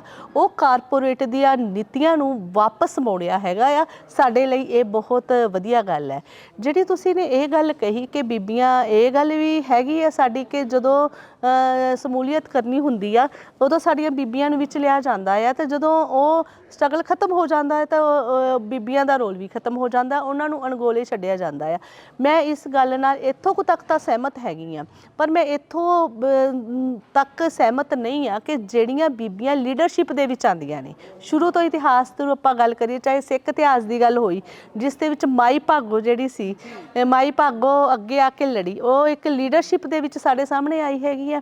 ਉਸ ਨੂੰ ਅੱਜ ਵੀ ਸਮਾਜ ਯਾਦ ਕਰਦਾ ਹੈਗਾ ਆ। ਇਸੇ ਤਰ੍ਹਾਂ ਦੁਰਗਾ ਭਾਬੀ, ਭਗਤ ਸਿੰਘ ਹੋਰਾਂ ਦੇ ਸਮੇਂ ਦੇ ਵਿੱਚ ਜੋ ਭਾਬੀ, ਦੁਰਗਾ ਭਾਬੀ ਦਾ ਰੋਲ ਰਿਹਾ ਕਿ ਉਹ ਇੱਕ ਰੋਲ ਸੀ, ਉਹਦਾ ਮੂਹਰੇ ਹੋ ਕੇ ਇੱਕ ਆਗੂ ਦੇ ਰੂਪ ਵਿੱਚ ਸਾਡੇ ਸਾਹਮਣੇ ਆਇਆ। ਉਸ ਬੀਬੀ ਨੂੰ ਅੱਜ ਵੀ ਅਸੀਂ ਯਾਦ ਕਰਦੇ ਆ। ਇਸੇ ਤਰ੍ਹਾਂ ਜਿਹੜੀ ਆਪਣੀ ਗੁਲਾਬ ਕੌਰ ਸੀਗੀ, ਗਦਰ ਮੂਵਮੈਂਟ ਵੇਲੇ ਉਹਦਾ ਇੱਕ ਖਾਸ ਰੋਲ ਰਿਹਾ ਹੈਗਾ ਆ, ਉਹ ਵੀ ਇੱਕ ਆਗੂ ਦੇ ਤੌਰ 'ਤੇ ਸਾਡੇ ਸਾਹਮਣੇ ਆਈ, ਉਹਨਾਂ ਨੂੰ ਵੀ ਅੱਜ ਯਾਦ ਕੀਤਾ ਜਾਂਦਾ ਹੈ। ਸਵਿਤਰੀ ਬਾਈ ਫੂਲਾ ਨੂੰ ਆਪਾਂ ਅੱਜ ਵੀ ਯਾਦ ਕਰਦੇ ਹੈਗੇ ਆ, ਹੈ ਨਾ। ਇਸੇ ਤਰ੍ਹਾਂ ਜਿਹੜੀਆਂ ਬੀਬੀਆਂ ਲੀਡਰਸ਼ਿਪ ਵਿੱਚ ਆ ਕੇ ਆਪਣੀ ਹੋਂਦ ਬਣਾ ਗਈਆਂ, ਉਹਨਾਂ ਨੂੰ ਤਾਂ ਸਮਾਜ ਯਾਦ ਰੱਖਦਾ ਆ। ਤੇ ਜਿਹੜੀਆਂ ਹਰ ਚਿਹਰਾ ਉਹਨਾਂ ਉੱਭਰਦਾ ਨਹੀਂ ਹੈ। ਬਿਲਕੁਲ ਬਿਲਕੁਲ, ਹਾਂ, ਤੇ ਪਰ ਯੋਗਦਾਨ ਤਾਂ ਉਹਨਾਂ ਸਾਰਿਆਂ ਦਾ ਵੀ ਨਹੀਂ। ਇਹ ਤੁਹਾਡੀ ਗੱਲ ਠੀਕ ਹੈ। ਇਸ ਚੀਜ਼ ਨੂੰ ਵੇਖਣ ਲਈ ਸਾਨੂੰ ਸਟਰਕਚਰਸ ਆਫ ਸੁਸਾਇਟੀ ਦੇਖਣਾ ਪਏਗਾ। ਸਾਡੇ ਸਮਾਜ ਦੇ ਵਿੱਚ ਜਿਹੜੀ ਔਰਤ ਆ ਉਸ ਦਾ ਦੁਜੈਲਾ ਸਥਾਨ ਹੈਗਾ ਆ। ਔਰਤ ਨੂੰ ਹਮੇਸ਼ਾ ਹੀ ਦਬਾ ਕੇ ਰੱਖਿਆ ਗਿਆ ਆ। ਔਰਤ ਨੂੰ ਕਦੇ ਵੀ ਉੱਪਰ ਉੱਠਣ ਦਿੱਤਾ ਨਹੀਂ ਜਾਂਦਾ, ਕਿਉਂਕਿ ਜਿਹੜੀ ਪਛਾਕੜੀ ਸੋਚ ਆ, ਜਿਹੜੀ ਸਾਡੀ ਮਨੂਵਾਦੀ ਸੋਚ ਜਿਹੜੀ ਥੋਪੀ ਗਈ ਆ, ਜਿਹੜੀ ਮਰਦ ਨੂੰ ਮੁੱਖ ਸਮਝਦੀ ਆ ਤੇ ਔਰਤ ਨੂੰ ਤਾਂ ਉਸਦੇ ਅਧੀਨ ਰੱਖਦੀ ਹੈਗੀ, ਉਹ ਪ੍ਰਵਿਰਤੀ ਹੈਗੀ ਆ। ਇਹ ਸਾਰਾ ਸਵਾਲ ਦਾ ਜਵਾਬ ਜਿਹੜਾ ਸਾਡੇ ਸਟਰਕਚਰ ਵਿੱਚ ਪਿਆ। ਪਰ ਇਹੀ ਸਮਾਜਿਕ ਸਟਰਕਚਰ ਇਹ ਵੀ ਤਾਂ ਕਹਿੰਦਾ ਨਾ, ਜਿਵੇਂ ਅਸੀਂ ਹੁਣ ਸਾਡੀਆਂ ਲੋਕ ਬੋਲੀਆਂ ਦੇਖਦੇ ਹਾਂ ਨਾ, ਕਹਿੰਦੇ 12 ਬਰਸੀ ਖੱਟਣ ਗਿਆ ਸੀ। ਪੰਜਾਬੀ ਲੋਕ ਨਾਇਕ ਤਾਂ ਸ਼ੁਰੂ ਤੋਂ ਪਰਦੇਸੀ ਰਿਹਾ, ਬਿਲਕੁਲ। ਉਹ ਤਾਂ ਵਿਦੇਸ਼ਾਂ ਦੇ ਵਿੱਚ ਕੁਝ ਖੱਟਣ ਗਿਆ ਤੇ ਘਰ ਪਰਿਵਾਰ ਉਦੋਂ ਵੀ ਤਾਂ ਬੀਬੀਆਂ ਨੇ ਸਾਂਭੇ। ਨਹੀਂ, ਉਹ ਜਿਹੜੀ ਤੁਸੀਂ ਗੱਲ ਕਹੀ ਹੈ, ਜਦੋਂ ਇਹ ਬੋਲੀਆਂ ਲਿਖੀਆਂ ਗਈਆਂ ਉਹ ਸਮੇਂ ਸੀ ਜਦੋਂ ਗਦਰ ਮੂਵਮੈਂਟ ਵੇਲੇ ਇੱਥੋਂ ਕਿਸਾਨ ਜਿਹੜੇ ਸੀਗੇ, ਪੰਜਾਬ ਵਿੱਚ ਖੇਤੀ ਸੰਕਟ ਸੀ, ਉਹ ਇੱਥੋਂ ਛੱਡ ਕੇ ਬਾਹਰ ਜਾਂਦੇ ਹੈਗੇ ਨੇ, ਤਾਂ ਬੀਬੀਆਂ ਨੇ ਆਪਣਾ ਘਰ-ਬਾਰ ਸਾਂਭਿਆ। ਗੱਲ ਉਹ ਫਿਰ ਉਹੀ ਆ ਜਾਂਦੀ ਹੈ ਕਿ ਬੀਬੀਆਂ ਨੂੰ ਸਿਖਾਇਆ ਹੀ ਜਾਂਦਾ ਕਿ ਤੂੰ ਘਰ ਸਾਂਭਣਾ, ਬੱਚੇ ਪਾਲਣੇ ਨੇ, ਘਰ ਦੀ ਜ਼ਿੰਮੇਵਾਰੀ ਤੇਰੇ ਸਿਰ ਦੇ ਉੱਪਰ ਹੈਗੀ ਆ। ਤੇ ਉਹ ਬੀਬੀਆਂ ਉਹਦੇ ਵਿੱਚ ਹੀ ਵੱਜ ਜਾਂਦੀਆਂ ਨੇ। ਜਿਹੜੀ ਗੱਲ ਇਹ ਹੈ ਕਿ ਜਿਹੜੀ ਔਰਤ ਦੀ ਘਰ ਦਾ ਕੰਮ ਹੈ ਉਹਨੂੰ ਸਮਾਜਿਕ ਪੈਦਾਵਾਰ ਦਾ ਹਿੱਸਾ ਨਹੀਂ ਮੰਨਿਆ ਜਾਂਦਾ। ਜਿੱਦਣ ਸਮਾਜਿਕ ਪੈਦਾਵਾਰ ਦਾ ਹਿੱਸਾ ਉਹਨਾਂ ਨੂੰ ਮੰਨਿਆ ਗਿਆ, ਉਦੋਂ ਹੀ ਬੀਬੀਆਂ ਨੇ ਅਣਗੌਲਿਆਂ ਨਹੀਂ ਰਹਿਣਾ। ਉਹ ਬਰਾਬਰ ਹੀ ਜਿਹੜੀ ਪੈਦਾਵਾਰ ਦੇ ਵਿੱਚ ਆਪਣਾ ਹਿੱਸਾ ਪਾਉਂਦੀਆਂ ਨੇ, ਉੱਥੇ ਆਉਣਗੀਆਂ। ਹੁਣ ਵੀ ਆਪਾਂ ਇਹ ਦੇਖ ਲਈਏ ਕਿ ਜਿੰਨੀ ਵੀ ਸਾਡੀ ਪੈਦਾਵਾਰੀ ਹੁੰਦੀ ਆ ਉਸ ਦੇ ਵਿੱਚ 50% ਹਿੱਸਾ ਬੀਬੀਆਂ ਦਾ ਆ, ਪਰ ਬੀਬੀਆਂ ਨੂੰ ਅਣਗੌਲਿਆ ਕੀਤਾ ਜਾਂਦਾ ਕਿਉਂਕਿ ਸਾਡਾ ਸਟਰਕਚਰ ਜਿਹੜਾ ਹੈਗਾ ਉਹ ਔਰਤ ਪੱਖੀ ਨਹੀਂ ਹੈਗਾ। ਔਰਤ ਨੂੰ ਦਜੈਲੇ ਸਥਾਨ 'ਤੇ ਉਹਨੇ ਰੱਖਿਆ ਹੋਇਆ ਆ। ਜਿੰਨਾ ਚਿਰ ਔਰਤ ਆਪਣੀ ਲੜਾਈ ਆਪ ਖੁਦ ਨਹੀਂ ਲੜਦੀ, ਆਪਣੀ ਹੋਂਦ ਦੀ ਲੜਾਈ, ਆਪਣੀ ਅਸਤਿਤਵ ਦੀ ਲੜਾਈ, ਆਪਣੀ ਆਜ਼ਾਦੀ ਦੀ ਲੜਾਈ ਖੁਦ ਅੱਗੇ ਆ ਕੇ ਨਹੀਂ ਲੜਦੀ ਹੈਗੀ, ਔਰ ਇਸ ਸਮਾਜ ਦੀ ਸੰਰਚਨਾ ਨੂੰ ਬਦਲਣ ਦੇ ਲਈ ਆਪਣਾ ਅਹਿਮ ਰੋਲ ਨਹੀਂ ਪਾਉਂਦੀ ਹੈਗੀ, ਉਹਨਾਂ ਚਿਰ ਜਿਹੜਾ ਮੈਨੂੰ ਲੱਗਦਾ ਕਿ ਇਹ ਬਦਲ ਹੋਣਾ ਬੜਾ ਔਖਾ ਹੈਗਾ ਆ, ਅਸੰਭਵ ਹੈਗਾ ਹੈ। ਡਾਕਟਰ ਸਾਹਿਬ ਤੁਸੀਂ ਕਿਹਾ ਕਿ ਸਮਾਜਿਕ ਸੰਰਚਨਾ ਇਹ ਕਹਿੰਦੀ ਹੈ ਕਿ ਬੀਬੀਆਂ ਨੇ ਘਰ ਸੰਭਾਲਣੇ, ਬੱਚੇ ਪਾਲਣੇ, ਹੈ ਨਾ। ਅਸੀਂ ਇਤਿਹਾਸ ਦੇ ਵਿੱਚੋਂ ਉਦਾਹਰਨਾਂ ਲੈ ਰਹੇ ਹਾਂ। ਪਹਿਲਾਂ ਵੀ ਮੈਂ ਯੂਨਾਨ ਦੀ ਗੱਲ ਕੀਤੀ, ਹੈ ਨਾ। ਬਿਲਕੁਲ ਜੀ। ਤਾਂ ਯੂਨਾਨ ਦੇ ਵਿੱਚ ਜਦੋਂ ਕੋਈ ਨਵਾਂ ਬੱਚਾ ਜਿਹੜਾ ਹੈ, ਨਵਜਨਮਿਆ ਬੱਚਾ ਪੈਦਾ ਹੁੰਦਾ ਤਾਂ ਉੱਥੋਂ ਦੀਆਂ ਜਿਹੜੀਆਂ ਤੀਵੀਆਂ ਨੇ ਉਹ ਨੌਕਰੀ ਛੱਡ ਦਿੰਦੀਆਂ, ਕੰਮਕਾਰ ਛੱਡ ਦਿੰਦੀਆਂ ਅਤੇ 14 ਵਰ੍ਹਿਆਂ ਤੱਕ ਘਰ ਰਹਿ ਕੇ ਉਸ ਬੱਚੇ ਨੂੰ ਪਾਲਦੀਆਂ, ਉਹਨੂੰ ਆਪਣੀ ਕੌਮ ਦੇ ਯੋਧਿਆਂ ਦੀਆਂ, ਸੂਰਵੀਰਾਂ ਦੀਆਂ ਕਹਾਣੀਆਂ ਉਹ ਸੁਣਾਉਂਦੀਆਂ ਨੇ। ਅਤੇ 14 ਵਰ੍ਹਿਆਂ ਦੇ ਵਿੱਚ ਉਹ ਬੱਚਾ ਇਖਲਾਕੀ ਤੌਰ 'ਤੇ ਇੰਨਾ ਮਜ਼ਬੂਤ ਹੋ ਜਾਂਦਾ ਕਿ ਫਿਰ ਉਹਦੀ ਭਟਕਣ ਦੀ ਗੁੰਜਾਇਸ਼ ਨਹੀਂ ਰਹਿੰਦੀ।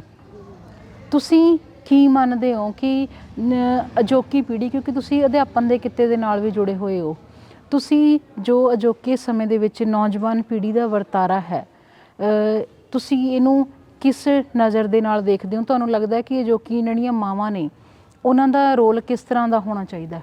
ਦੇਖੋ ਜੀ, ਪੰਜਾਬ ਦੇ ਵਿੱਚ ਪਹਿਲਾਂ ਸੰਯੁਕਤ ਪਰਿਵਾਰ ਹੋਇਆ ਕਰਦੇ ਸੀਗੇ। ਸੰਯੁਕਤ ਪਰਿਵਾਰ ਦੇ ਵਿੱਚ ਸਾਰਾ ਪਰਿਵਾਰ ਇਕੱਠਾ ਰਹਿੰਦਾ ਸੀਗਾ, ਪਰ ਹਰੇ ਇਨਕਲਾਬ ਤੋਂ ਬਾਅਦ ਜਿਹੜੇ ਸੰਯੁਕਤ ਪਰਿਵਾਰ ਨੇ ਉਹ ਟੁੱਟਣੇ ਸ਼ੁਰੂ ਹੋ ਗਏ ਅਤੇ ਜਿਹੜੀਆਂ ਔਰਤਾਂ ਨੇ ਉਹਨਾਂ ਨੂੰ ਵੀ ਸਿੱਖਿਆ ਦਾ ਅਧਿਕਾਰ ਮਿਲਿਆ, ਉਹ ਵੀ ਘਰਾਂ ਤੋਂ ਬਾਹਰ ਜਿਹੜੀਆਂ ਆਪਣੀ ਨੌਕਰੀ ਕਰਨ ਲੱਗ ਪਈਆਂ। ਅਤੇ ਜੇ ਔਰਤ ਵੀ ਨੌਕਰੀ ਲੱਗੀ ਹੋਈ ਕਰਦੀ ਹੈ ਅਤੇ ਉਹਦੇ ਹਸਬੈਂਡ ਵੀ ਨੌਕਰੀ ਕਰਦੇ ਨੇ, ਅਤੇ ਜਿਹੜਾ ਬੱਚਾ ਹੈਗਾ ਆ ਉਹਦੀ ਪੈਦਾਇਸ਼ ਜਿਹੜੀ ਹੈਗੀ ਹੈ, ਪਰਵਿਸ਼ ਜਿਹੜੀ ਹੈ ਉਹ ਬੜੀ ਔਖੀ ਹੈ, ਉਹ ਦੂਸਰਿਆਂ ਦੇ ਸਹਾਰੇ 'ਤੇ ਹੁੰਦੀ ਹੈ। ਜਿਹੜੀ ਮਾਂ ਨੇ ਉਹਨੂੰ ਜਿਹੜਾ ਟਾਈਮ ਦੇਣਾ ਹੁੰਦਾ, ਉਹਦਾ ਟਾਈਮ ਤਾਂ ਸਾਰਾ ਕੁਛ ਬਾਹਰ ਹੀ ਖਰਚ ਹੋ ਜਾਂਦਾ ਆ। ਇਕੱਲਾ ਇਹ ਨਹੀਂ ਹੈ ਕਿ ਜਿਵੇਂ ਸਾਡੀ ਸੁਸਾਇਟੀ ਵਿੱਚ ਜਦ ਜਿਹੜੀ ਤੁਸੀਂ ਇਜ਼ਰਾਈਲ ਦੀ ਗੱਲ ਕੀਤੀ, ਉਹਦੇ ਹੋਰ ਵੀ ਜੇ ਵਿਸ਼ਵ ਪੱਧਰ 'ਤੇ ਆਪਾਂ ਵੇਖੀਏ, ਜਿੱਥੇ ਜਿੱਥੇ ਵੀ ਇਹ ਮੁੱਲ ਪਿਛਾਕੜੀ ਮੁੱਲ ਹੈਗੇ ਨੇ, ਉਹਦੇ ਵਿੱਚ ਔਰਤ ਦੀ ਇਹ ਜ਼ਿੰਮੇਵਾਰੀ ਬਣਾਈ ਗਿਆ ਹੈਗਾ ਕਿ ਔਰਤ ਨੇ ਹੀ ਆਪਣੇ ਬੱਚੇ ਦੀ ਪਰਵਰਿਸ਼ ਕਰਨੀ ਹੈ। ਉਹਦੇ ਵਿੱਚ ਉਹਦੇ ਜਿਹੜਾ ਬੱਚੇ ਦਾ ਫਾਦਰ ਹੈਗਾ ਹੈ, ਬਾਪ, ਉਹ ਕਿਉਂ ਨਹੀਂ ਕਰਦਾ ਇਸ ਦੇ ਵਿੱਚ ਹੈਗਾ। ਅਤੇ ਦੂਸਰੀ ਗੱਲ ਇਹ ਹੈ ਕਿ ਅੱਜ ਜਿਹੜੇ ਅਸੀਂ ਦੌਰ ਦੇ ਵਿੱਚੋਂ ਦੀ ਅਸੀਂ ਗੁਜ਼ਰ ਰਹੇ ਹੈਗੇ, ਕੰਜ਼ਿਊਮਰ ਕਲਚਰ ਦੇ ਵਿੱਚੋਂ ਗੁਜ਼ਰ ਰਹੇ ਆ, ਜਿਹਦੇ ਵਿੱਚ ਮੋਬਾਈਲ ਜਿਹੜਾ ਹੈਗਾ, ਇੰਟਰਨੈਟ ਨੇ ਇੰਨਾ ਜ਼ਿਆਦਾ ਅਸਰ ਕਰ ਦਿੱਤਾ ਹੈਗਾ। ਜਦੋਂ ਔਰਤ ਘਰ ਜਾਂਦੀ ਹੈ, ਪਹਿਲੀ ਗੱਲ ਹੈ ਡਿਊਟੀ ਕਰਕੇ ਜਦੋਂ ਘਰ ਜਾਂਦੀ ਹੈ ਅਤੇ ਘਰ ਜਾ ਕੇ ਉਹ ਆਪਣਾ ਰਸੋਈ ਦੇ ਵਿੱਚ ਕੰਮ ਬਿਜ਼ੀ ਹੋ ਜਾਂਦੀ ਹੈ, ਉੱਧਰੋਂ ਜਿਹੜਾ ਆਦਮੀ ਹੈ ਉਹ ਜੋਬ ਕਰਕੇ ਆਉਂਦਾ, ਉਹ ਆਪਣੇ ਕੰਮ, ਅਤੇ ਬੱਚਾ ਜਿਹੜਾ ਆਪਣੇ ਮੋਬਾਈਲ ਦੇ ਉੱਪਰ ਹੀ ਗਲਤਾਨ ਰਹਿੰਦਾ ਆ। ਇਸੇ ਤਰ੍ਹਾਂ ਉਸ ਦੇ ਅੰਦਰਲੀਆਂ ਜਿਹੜੀਆਂ ਰੁਚੀਆਂ ਨੇ ਉਹ ਵੀ ਇਹੀ ਪਨਪਣੀਆਂ ਜਿਹੜੀਆਂ ਸ਼ੁਰੂ ਹੋ ਚੁੱਕੀਆਂ ਨੇ। ਤਾਂ ਮੈਨੂੰ ਇਹ ਲੱਗਦਾ ਹੈਗਾ ਕਿ ਜਿਹੜੀ ਇੱਕ ਕੰਮਕਾਜੀ ਔਰਤ ਹੈਗੀ ਆ, ਉਹਨੂੰ ਘਰ ਜਾ ਕੇ ਆਪਣੇ ਪਤੀ ਦੇ ਨਾਲ ਬੈਠ ਕੇ ਬੱਚੇ ਦੇ ਨਾਲ ਜਿਹੜਾ ਸਮਾਂ ਹੈ ਉਹ ਬਤੀਤ ਕਰਨਾ ਚਾਹੀਦਾ ਆ, ਐਜ਼ ਏ ਫਰੈਂਡਲੀ, ਤਾਂ ਕਿ ਬੱਚਾ ਅਤੇ ਉਹਨਾਂ ਦੇ ਵਿਚਲਾ ਇੱਕ ਗੈਪ ਜਿਹੜਾ ਹੈਗਾ ਉਹ ਨਾ ਰਹੇ। ਜੇ ਜਿੰਨਾ ਚਿਰ ਗੈਪ ਰਹੇਗਾ ਤਾਂ ਆਪਾਂ ਦੇਖਦੇ ਅੱਜ ਕਿਸ ਤਰ੍ਹਾਂ ਦੇ ਜਿਹੜਾ ਯੂਥ ਹੈਗਾ ਆ, ਸਾਡੇ ਬੱਚੇ ਨੇ ਕਿਹੜੀ ਦਿਸ਼ਾ ਵੱਲ ਜਾ ਰਹੇ ਨੇ, ਉਹ ਘਟੇਗਾ। ਪਰ ਮੈਮ ਇਸ ਚੀਜ਼ ਨੂੰ ਜੇ ਅਸੀਂ ਦੇਖਦੇ ਹਾਂ, ਜੇ ਅਸੀਂ ਆਪਣੇ ਸਮੇਂ ਨਾਲ ਤੁਲਨਾ ਕਰੀਏ, ਸਾਡੇ ਮਾਪਿਓ ਕਦੇ ਸਾਡੇ ਦੋਸਤ ਬਣ ਕੇ ਨਹੀਂ ਰਹੇ, ਹੈ ਨਾ। ਅਤੇ ਅਜੋਕੇ ਮਾਪਿਆਂ ਨੇ ਬੱਚਿਆਂ ਦੀ ਦੋਸਤ ਬਣਨ ਦੀ ਕੋਸ਼ਿਸ਼ ਕੀਤੀ, ਅਤੇ ਤੁਹਾਨੂੰ ਨਹੀਂ ਲੱਗਦਾ ਕਿ ਵੀ ਮਾਪਾ ਹੀ ਹੁੰਦਾ ਹੈ, ਜਾਂ ਮਾਪੇ ਦੋਸਤ ਹੋ ਸਕਦੇ ਨੇ? ਇਹ ਤੁਹਾਡੀ ਗੱਲ ਸਹੀ ਆ, ਕਿਉਂਕਿ ਮਾਪੇ ਦੋਸਤ ਹੋ ਸਕਦੇ ਨੇ। ਕਾਰਨ ਕਿ ਜਿਸ ਤਰ੍ਹਾਂ ਸੁਸਾਇਟੀ ਡਿਵੈਲਪ ਅੱਗੇ ਨੂੰ ਜਾ ਰਹੀ ਹੈ, ਸੁਸਾਇਟੀ ਦੇ ਵਿੱਚ ਜਿਹੜੀਆਂ ਆਧੁਨਿਕ ਕਦਰਾਂ ਕੀਮਤਾਂ ਹਾਵੀ ਹੋ ਰਹੀਆਂ ਨੇ, ਜਿਸ ਤਰ੍ਹਾਂ ਆਧੁਨਿਕ ਕਦਰਾਂ ਕੀਮਤਾਂ ਆ ਰਹੀਆਂ ਨੇ, ਅਤੇ ਉਸ ਚੀਜ਼ ਨੂੰ, ਕਿਉਂਕਿ ਹਰ ਇੱਕ ਚੀਜ਼ ਗਤੀਸ਼ੀਲਤਾ ਦੇ ਵਿੱਚ ਹੈਗੀ ਆ, ਬਦਲਾਅ ਦੇ ਵਿੱਚ ਹੈ ਵੀ, ਉਹ ਇੱਕ ਜਗ੍ਹਾ 'ਤੇ ਸਥਿਰ ਨਹੀਂ ਰਹਿੰਦੀ ਹੈਗੀ, ਉਹ ਬਦਲਦੀ ਆ। ਜੇ ਅੱਜ ਇਹ ਬਦਲ ਆ ਰਿਹਾ ਆ, ਕਿਉਂਕਿ ਜਦੋਂ ਸਾਡਾ ਸਮਾਂ ਹੁੰਦਾ ਸੀ ਤਾਂ ਉਦੋਂ ਸਾਡੇ ਉੱਪਰ ਵੀ ਇੱਕ ਰਿਸਪੈਕਟ ਹੁੰਦੀ ਸੀ, ਮਾਂ ਪਿਓ ਦੀ ਇੱਕ ਡਰ ਹੁੰਦਾ ਸੀ, ਪਰ ਹੁਣ ਉਹ ਚੀਜ਼ ਨਹੀਂ ਹੈ, ਕਿਉਂਕਿ ਸੁਸਾਇਟੀ ਬਹੁਤ ਅੱਗੇ ਇਸ ਪਾਸੇ ਤੁਰ ਚੁੱਕੀ ਹੈਗੀ ਆ। ਜਿਹੜਾ ਬੱਚਾ ਹੁਣ ਉਹਦੇ ਅੰਦਰ ਇਹ ਡਰ ਦੀ ਭਾਵਨਾ ਨਹੀਂ ਹੈ। ਬੱਚੇ ਨੂੰ ਜੇ ਕੋਈ ਗੱਲ ਕਨਵਿੰਸ ਕਰਾਉਣੀ ਹੈ ਤਾਂ ਬੜੇ ਪਿਆਰ ਦੇ ਨਾਲ ਐਜ਼ ਏ ਦੋਸਤ ਬਣ ਕੇ ਹੀ ਕਰਵਾਈ ਜਾ ਸਕਦੀ ਹੈਗੀ ਹੈ। ਇਹ ਜ਼ਰੂਰੀ ਹੈ। ਅੱਜ ਕੱਲ੍ਹ ਦੇ ਜਿਹੜੇ ਮਾਪਿਓ ਨੇ, ਉਹ ਜੇ ਬੱਚੇ ਦੀ ਅੰਦਰਲੀ ਗੱਲ, ਕਿਉਂਕਿ ਬੱਚੇ ਦਾ ਇੱਕ ਤਾਂ ਜਿਹੜਾ ਅਸੀਂ ਸੰਸਾਰ ਦੇਖਦੇ ਹਾਂ ਉਹ ਸੰਸਾਰ ਹੈ, ਇਸ ਤੋਂ ਬਿਨਾਂ ਬੱਚੇ ਨੇ ਇੱਕ ਭਰਮ ਭੁਲਾਓ ਇੱਕ ਸੰਸਾਰ ਸਿਰਜਿਆ ਹੋਇਆ ਜਿਹਦੇ ਉੱਤੇ ਉਹ ਹਮੇਸ਼ਾ ਹੀ ਰਹਿੰਦਾ ਹੈਗਾ ਹੈ ਨਾ। ਉਹ ਸੰਸਾਰ ਦੇ ਵਿੱਚ ਵਿਚਰਦਿਆਂ ਜਿਹੜਾ ਹੈਗਾ ਉਹਦੇ ਅੰਦਰਲੇ ਜਿਹੜੇ ਵਲਵਲੇ ਨੇ ਹੋਰ ਪਾਸੇ ਜਾ ਰਹੇ ਨੇ। ਜੇਕਰ ਅਸੀਂ ਬੱਚੇ ਉੱਪਰ ਡਰ ਰੱਖਾਂਗੇ, ਦਾਬਾ ਪਾਵਾਂਗੇ ਜਾਂ ਬੱਚੇ ਨੂੰ ਕਿਸੇ ਤਰ੍ਹਾਂ ਦਾ ਕੰਟਰੋਲ ਕਰਨ ਦੀ ਕੋਸ਼ਿਸ਼ ਕਰਾਂਗੇ ਤਾਂ ਬੱਚਾ ਸਾਡੇ ਤੋਂ ਦੂਰ ਹੋ ਜਾਏਗਾ।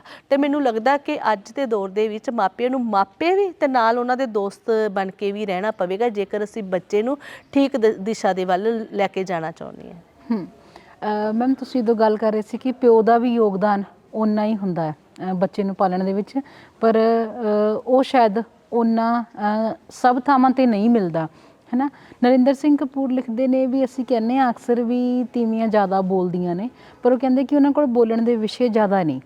ਹੁਣ ਬੱਚਾ ਜਦੋਂ ਘਰ ਦੇ ਵਿੱਚ ਬੋਲਣਾ ਸਿੱਖਦਾ, ਹੈ ਨਾ, ਤਾਂ ਉਹਦੇ ਨਾਲ ਜਿਹਨੂੰ ਅਸੀਂ ਕਹਿੰਦੇ ਸਾਨੂੰ ਕਿੰਨੀ ਮਗਜ ਖਪਾਈ ਕਰਨੀ ਪੈਂਦੀ ਹੈ, ਕਿਉਂਕਿ ਉਹਨੇ ਹਰ ਛੋਟੀ ਛੋਟੀ ਚੀਜ਼, ਹੈ ਨਾ, ਉਹਨਾਂ ਇੱਕ ਮਾਂ ਹੀ ਬੋਲ ਸਕਦੀ ਹੈ। ਤਾਂ ਕਿਤੇ ਨਾ ਕਿਤੇ ਸੁਭਾਵਿਕ ਤੌਰ 'ਤੇ ਜ਼ਿੰਮੇਵਾਰੀ ਮਾਂ ਦੀ ਵੱਧ ਨਹੀਂ ਜਾਂਦੀ ਬੱਚੇ ਨੂੰ ਲੈ ਕੇ?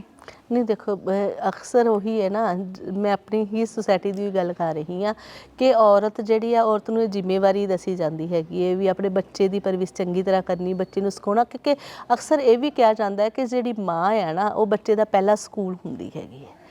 ਤੇ ਕਿਉਂਕਿ ਮਾਂ ਨੇ ਹੀ ਬੱਚੇ ਨੂੰ ਸਿਖਾਉਣਾ ਹੁੰਦਾ ਆ। ਇਹ ਕਨਸੈਪਟ ਕਦੋਂ ਹੋਇਆ? ਜਦੋਂ ਕੰਮ ਦੀ ਵੰਡ ਹੋਈ, ਤੇ ਕੰਮ ਦੀ ਵੰਡ ਦੇ ਵਿੱਚ ਔਰਤ ਨੂੰ ਘਰ ਦਾ ਕੰਮ ਸੌਂਪਿਆ ਗਿਆ ਤੇ ਮਰਦ ਨੂੰ ਬਾਹਰਲਾ ਕੰਮ ਸੌਂਪਿਆ ਗਿਆ। ਉਦੋਂ ਔਰਤ ਨੂੰ ਇਹ ਜ਼ਿੰਮੇਵਾਰੀਆਂ ਜਿਹੜੀਆਂ ਸੀ ਉਹ ਦਿੱਤੀਆਂ ਗਈਆਂ, ਉਹ ਪੀੜ੍ਹੀ ਦਰ ਪੀੜ੍ਹੀ ਅੱਗੇ ਚੱਲਦੀਆਂ ਆ ਰਹੀਆਂ ਨੇ। ਤੇ ਔਰਤ ਨੂੰ ਬੱਚੇ ਨੂੰ ਸਿਖਾਉਣ ਦੇ ਲਈ ਇਹ ਮਿਹਨਤ ਤਾਂ ਕਰਨੀ ਪੈਂਦੀ ਹੋਈ ਹੈ, ਆਪਣਾ ਉਹ ਪੂਰਾ ਯੋਗਦਾਨ ਪਾਉਂਦੀ ਹੈ, ਉਹਨੂੰ ਕਰਨੀ ਵੀ ਪੈਂਦੀ ਹੈ। ਜਿਹੜਾ ਹੈਗਾ ਜ਼ਿਆਦਾ ਸਮਾਂ ਜਿਹੜਾ ਹੈਗਾ ਆਪਣੇ ਬੱਚੇ 'ਤੇ ਖਰਚ ਵੀ ਕਰਨਾ ਪੈਂਦਾ ਹੈਗਾ।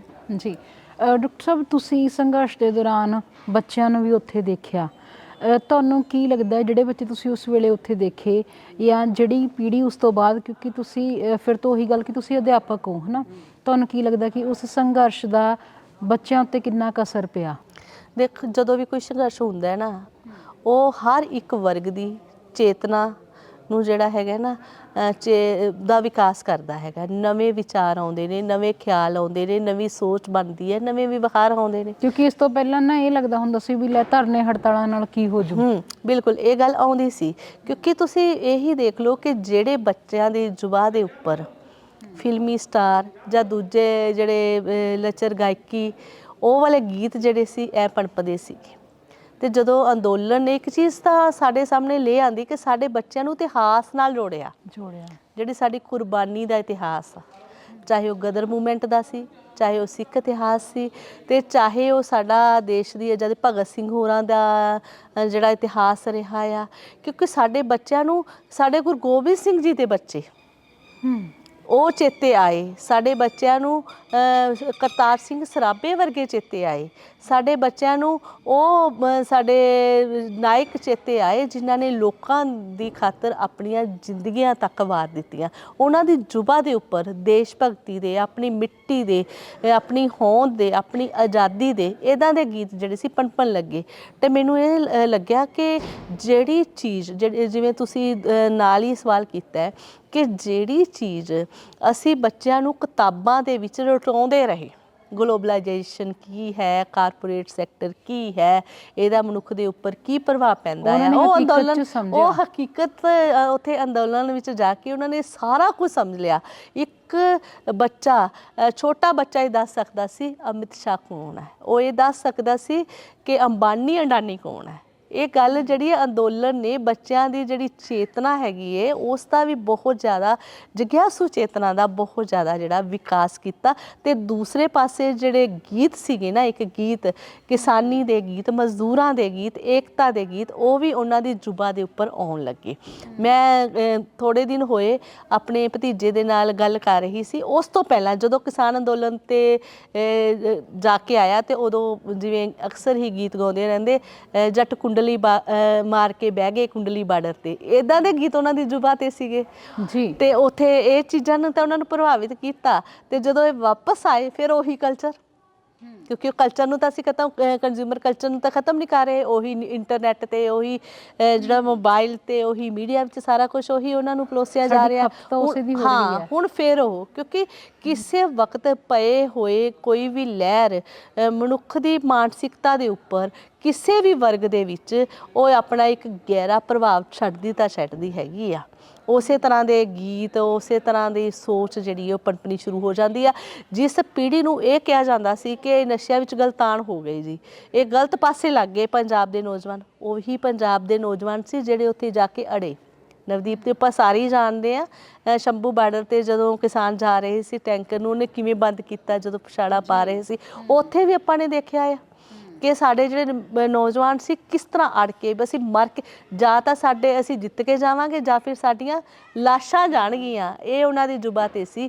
ਇਸੇ ਲਈ ਉਸ ਵਕਤ ਇੱਕ ਮੋੜਾ ਤਾਂ ਆਇਆ, ਇੱਕ ਪੰਜਾਬ, ਇਸ ਅੰਦੋਲਨ ਨੇ ਪੰਜਾਬ ਦੇ ਉਸ ਨੌਜਵਾਨ ਦਾ ਬਿੰਬ, ਜਿਹੜਾ ਇੱਕ ਨਸ਼ੇੜੀ ਬਿੰਬ ਜਾਂ ਗੁੰਡਾਗਰਦ ਜਾਂ ਉਹ ਜਿਹੜਾ ਕੁੜੀਆਂ ਦੇ ਪਿੱਛੇ ਆਪਣੀ ਜ਼ਿੰਦਗੀ ਬਰਬਾਦ ਕਰਦਾ ਸੀ, ਉਸ ਬਿੰਬ ਨੂੰ ਤੋੜਿਆ ਤੇ ਇੱਕ ਅਣਖ ਦੀ ਖਾਤਰ, ਇੱਕ ਸਮਾਜ ਦੀ ਖਾਤਰ ਲੜਨ ਵਾਲਾ ਜਿਹੜਾ ਬਿੰਬ ਸੀ ਉਹ ਪੇਸ਼ ਕੀਤਾ। ਕਿਉਂਕਿ ਅਸੀਂ ਇਹ ਵੀ ਸੋਚਦੇ ਹੁੰਦੇ ਸੀ ਨਾ, ਸਾਨੂੰ ਲੱਗਦਾ ਸੀ ਕਿ ਪੰਜਾਬ ਦੇ ਵਿੱਚ ਕਦੇ ਕੋਈ ਤੀਜਾ ਬਦਲ ਨਹੀਂ ਆ ਸਕਦਾ।